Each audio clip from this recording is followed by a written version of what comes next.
విజయవాడ పరిసర ప్రాంతాల్లో వరదలో చిక్కుకున్న వారి ప్రజాజీవనం యథాస్థితికి వచ్చేంత వరకు శానిటేషన్ పనుల నిర్వహణకు ఏలూరు నగరపాలక సంస్థ నుండి 150 మంది సిబ్బందిని తరలిస్తున్న లారీలను నగరపాలక సంస్థ మేయర్ షేక్ నూజహాన్ పెదబాబు జెండా ఊపి ప్రారంభించారు.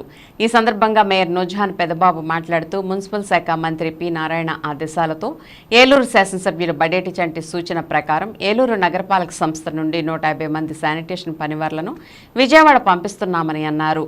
వీరందరూ అదనపు కమిషనర్ జి చంద్రయ్య నేతృత్వంలో అక్కడ పనులు నిర్వహిస్తారని చెప్పారు. వీరితో పాటు సచివాలయ శానిటరీ సెక్రటరీలు, ఇన్స్పెక్టర్లు, మేస్త్రీలు ఏలూరు నుండి బయలుదేరారని అన్నారు. విజయవాడ పరిసర ప్రాంతాలు జలదిగ్బంధమై కొన్ని ప్రాంతాల్లో వరద నీరు ఇంకా ఉందని, అక్కడ ప్రజలకు ఏ విధమైన అంటువ్యాధులు వ్యాపించకుండా ఎన్ని రోజులైనా అక్కడే ఉండి శానిటేషన్ పనులు నిర్వహిస్తారని చెప్పారు.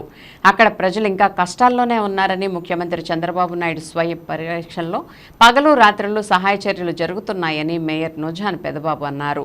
ఈ కార్యక్రమంలో అదనపు commissioner Chandraiah, MHO doctor Malathi, కార్పొరేటర్లు బత్తిన విజయ్ కుమార్, జున్నూరు కనక నరసింహారావు, దేవరకొండ శ్రీనివాసరావు, సబ్బన శ్రీనివాసరావు, నున్నా కిషోర్, పాము శామ్యూల్, ఆరేపల్లి సత్యబాబు, ఈదుపల్లి పవన్ తదితరులు పాల్గొన్నారు.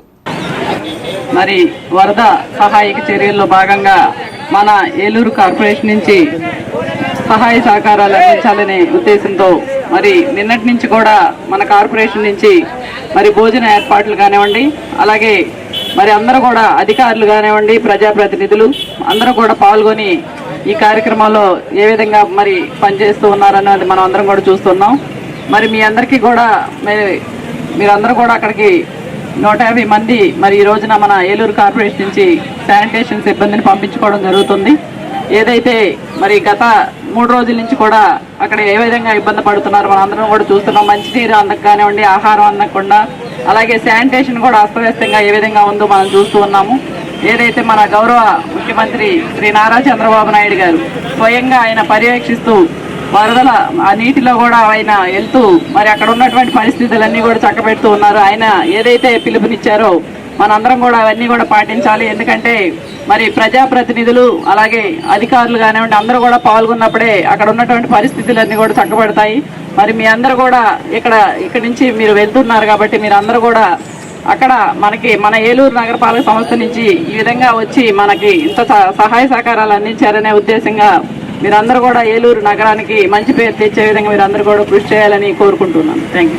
గత వారం రోజులుగా మన ఆంధ్ర రాష్ట్రంలో కురుస్తున్నటువంటి వర్షాల కారణంగా మన రాష్ట్రానికి ముఖ్యంగా కృష్ణా జిల్లా, గుంటూరు జిల్లా, పశ్చిమ గోదావరి జిల్లాలో వరద ప్రభావం ఏ రకంగా ఉన్నదో మనందరం కూడా చూస్తూనే ఉన్నాం, గమనిస్తూనే ఉన్నాం.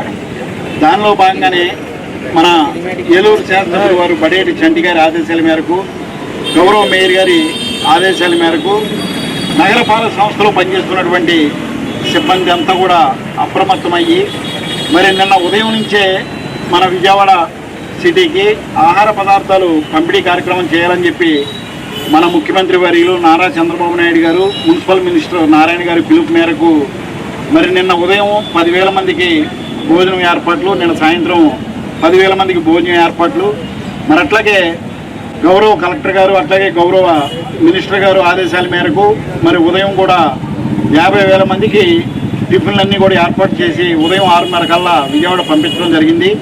మరి ఈరోజు కూడా 10,000 మందికి మధ్యాహ్నం భోజనం, సాయంత్రం భోజనం కూడా ప్రిపరేషన్లో ఏలూరు కార్పొరేషన్ పరంగా మరి ఏర్పాటు చేయడం జరిగింది. మరి దానిలో భాగంగానే ఈరోజు ఉదయం మరి విజయవాడలో నగర ప్రజలు ఇబ్బంది పడుతున్నారని చెప్పి వాళ్ళ ఇబ్బందులు తొలగించాలని చెప్పి ముఖ్య ఉద్దేశంతోనే మరి ఈ రోజున ఏలూరు కార్పొరేషన్ నుంచి 150 మంది వర్కర్స్ని, అట్లాగే శానిటరీ సెక్రటరీస్ని, శానిటరీ మేస్టర్ని 30 మందిని, 5 ఇన్స్పెక్టర్ని మరి వీరందరి మీద కమాండ్ చేయడానికి, వీళ్ళందరి చేత అక్కడ శానిటేషన్ మెరుగుపరిచే విధంగా మానిటరింగ్ చేయడానికి మరి అసిస్టెంట్ కమిషనర్ గారు అట్లాగే ఏసీపీ గారు కూడా వీరితో పాటు విజయవాడ నగరానికి వెళ్తున్నారు. మరి ప్రజలందరూ కూడా సహకరించాలని చెప్పి ఈ సందర్భంగా తెలియజేసుకుంటూ మరి విజయవాడ నగరానికి వచ్చిన విపత్తుని మనందరం కూడా పెద్ద మనసుతో ఆదుకోవాలని చెప్పేసి మేయర్ గారు అట్లాగే శాసనసభ్యుల వారు పిలుపునిచ్చారు. అందరూ కూడా వారి సహాయ సహకారాలు అందించాలని కోరుకుంటున్నాం.